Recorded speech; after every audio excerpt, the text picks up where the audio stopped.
4বার phone করেছেন মার্কিন president Donald Trump, কিন্তু ভারতের প্রধানমন্ত্রী সেই ফোন ধরেননি। সম্প্রতি এমনটাই দাবি করেছে জার্মানি সংবাদ মাধ্যম ফ্র্যাঙ্কফুর্টার অ্যালগেমাইনা জাইটুং। কারণ নাম না উল্লেখ থাকলেও যুক্তরাষ্ট্রের প্রশাসন সূত্রে উল্লেখ করে সেখানে বলা হয়েছে, একবার নয় গত কয়েকদিন অন্তত 4বার মোদিকে ফোন করেছিলেন ট্রাম্প, কিন্তু তিনি একবারও সেই ফোন ধরেননি। শুধুমাত্র জার্মানির এই সংবাদ মাধ্যম নয়, জাপানের নিক্কেই এশিয়াও একই তথ্য জানিয়েছে। সেখানেও সূত্র উদ্ধৃত করে দাবি করা হয়েছে ট্রাম্পের ফোন ধরেননি মোদি, যার জেরে দুই দেশের সম্পর্কে আরও সংকটাপন্ন হয়েছে। এই ফোন কলের বিষয়ে ভারতীয় পররাষ্ট্র মন্ত্রণালয়ের পক্ষ থেকে এখনও পর্যন্ত কোনো মন্তব্য করা হয়নি। ডয়েচে ভেলে পররাষ্ট্র মন্ত্রণালয়ের সূত্রের সাথে যোগাযোগ করলেও তারা এ বিষয়ে কোনো কথা বলতে চাননি। সাংবাদিকদের প্রশ্নের মুখে মার্কিন প্রশাসনও এখন পর্যন্ত কোনো মন্তব্য করেননি। তবে জার্মানি ও জাপানের সংবাদ মাধ্যম এই খবর নিয়ে নানা পর্যায়ে আলোচনা চলছে। ভারতীয় সংবাদ মাধ্যম টাইমস অফ ইন্ডিয়া লিখেছে, ট্রাম্প অনেক সময় নিজের ব্যক্তিগত মোবাইল ফোন থেকে বিশ্ব নেতাদের ফোন করেন, ফলে হোয়াইট হাউস সব সময় তার ফোন ট্র্যাক করতে পারে না। মার্কিন প্রশাসন প্রেসিডেন্ট ও তার ফোন কল কতটা সুরক্ষিত তা নিয়ে চিন্তিত। টাইমস অফ ইন্ডিয়ার দাবি, ট্রাম্প তার ব্যক্তিগত ফোন নম্বর দিয়েছেন সৌদি আরবের যুবরাজ মোহাম্মদ বিন সালমান, ফরাসি প্রেসিডেন্ট ইমানুয়েল ম্যাক্রো, ভারতের প্রধানমন্ত্রী নরেন্দ্র মোদীর মতো নির্দিষ্ট কিছু ব্যক্তিকে। ট্রাম্প যদি মোদিকে ফোন করেও থাকেন তাহলে তা তিনি নিজের মোবাইল থেকে করেছিলেন, ওভাল অফিস থেকে নয়।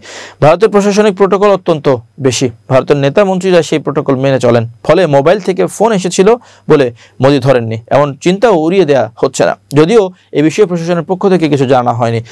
মোদি কিংবা দলের কোনো নেতাও এ বিষয়ে কোনো মন্তব্য করেননি। ভারতের আরেক সংবাদ মাধ্যম এনডিটিভি এই খবর প্রকাশ করেছে বুধবার সন্ধ্যায়।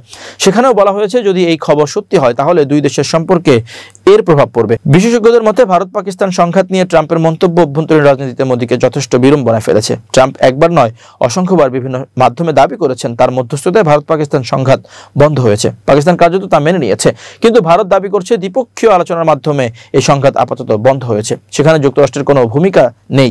ভারতীয় পার্লামেন্টের বিরোধীরা এ বিষয়ে সরকার পক্ষের এবং প্রধানমন্ত্রীর সরকারি বয়ান দাবি করেছে, যা নিয়ে দৃশ্যত বিড়ম্বনায় পড়তে দেখা গেছে প্রধানমন্ত্রীকে। এদিকে ভারত বিভিন্ন মঞ্চে ট্রাম্পের মধ্যস্থতা অস্বীকার করায় তার প্রভাব পড়েছে দুই দেশের বাণিজ্য সম্পর্কে। ভারতের উপর সর্বোচ্চ 50% শুল্ক ধার্য করেছে যুক্তরাষ্ট্র।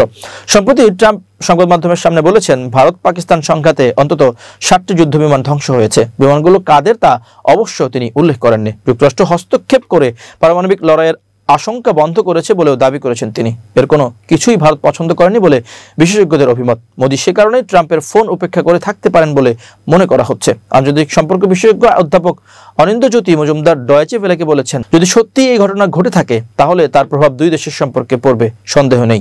খেয়াল রাখা দরকার, মোদি ও ট্রাম্প দুজনেই যথেষ্ট ইগো নিয়ে চলেন, ফলে ইগোর লড়াই আরও বাড়বে, সন্দেহ নেই। কিন্তু তার আগে ট্রাম্প ও মোদি প্রশাসনকে এই খবরের সত্যতা প্রকাশ করতে হবে। আমার মনে হয় না সে কাজ করা হবে।